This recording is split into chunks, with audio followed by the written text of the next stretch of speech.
En préambule, je voudrais dire que j'ai un grand plaisir à parler avec vous, même si je suis en général jamais d'accord. Parce que vous êtes un vrai débatteur et qu'à l'heure de la stigmatisation actuelle, je trouve que c'est bien que nous puissions avoir un type de débat transpartisan et ça devient de plus en plus rare. Et s'agissant de la question de l'altérité, c'est assez problématique. C'est-à-dire qu'on peut avoir un dialogue même si on n'est pas d'accord. Et j'ai l'impression que dans l'espace public d'aujourd'hui, il n'y a plus de dialogue possible. Et ça, s'agissant de l'altérité, c'est très radical. Alors, dialoguer maintenant. Premier préambule. Non, seul préambule d'ailleurs.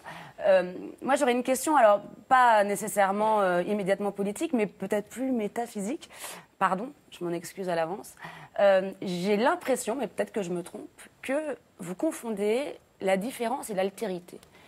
C'est-à-dire que la différence est une sorte de modulation autour du même, alors que l'altérité crée une vraie césure ontologique à l'intérieur de l'humanité.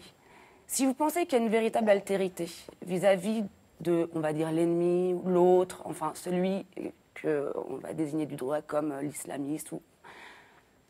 Quel est votre humanisme ? Comment tenir un humanisme aujourd'hui ? Comment une pensée de la césure, comment une pensée de la séparation peut-elle encore être une pensée, c'est-à-dire renoncer à l'universel ? Réponse d'Alain Finkielkraut. Alors, d'abord, je rappelle cette phrase très forte de Gilles Freund, ce n'est pas vous qui désignez l'ennemi, c'est l'ennemi qui vous désigne. Voilà. Et il faut accepter cette désignation, regarder les choses en face. Sans, évidemment, et là je rejoins quand même aussi Cynthia Fleury, sacrifier un certain nombre de principes à la dure nécessité de répondre et de se défendre. Là, on est à un niveau anthropologique. L'ennemi, on peut désigner l'ennemi, l'ennemi peut vous désigner. Mais du point de vue d'une conception de l'humanité une. Alors, est-ce qu'effectivement, il y a des différences, encore une fois, ontologiques, puisque je ne vois pas d'autres termes pour les désigner, et non pas anthropologiques. Alors, ontologique. Non, oui, alors écoutez... C'est-à-dire que certaines personnes ne feraient pas partie de l'humanité. Non, certainement pas. Non, certainement pas. Une différence non pas de degré, mais... La reconnaissance du semblable...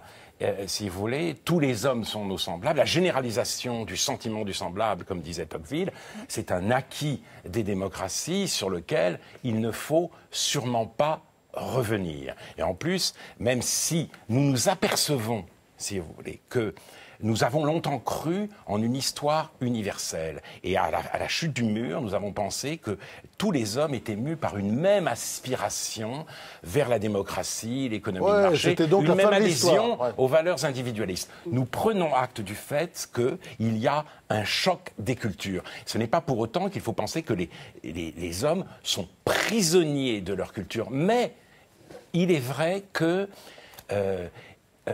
disons que, il y a un certain universalisme qui n'est plus tout à fait praticable, notamment pour les Français que nous sommes.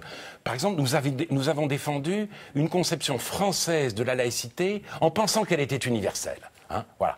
Bon, eh bien, nous nous rendons compte que les autres pays occidentaux n'ont pas cette conception et considèrent que nos lois sur le foulard islamique, voire notre loi d'interdiction de la burqa, sont liberticides. Or, ce sont des pays laïcs. Donc, peut-être faut-il aussi faire fond sur une certaine le particularisme de notre, je ne sais pas comment dire, de notre civilisation, puisqu'il existe une civilisation française, et dire que ce particularisme mérite d'être maintenu, mérite d'être défendu. En cela, je suis, si vous voulez, plus lévi-straussien que je ne l'étais lorsque j'écrivais La défaite de la pensée. Géraldine Mühlmann.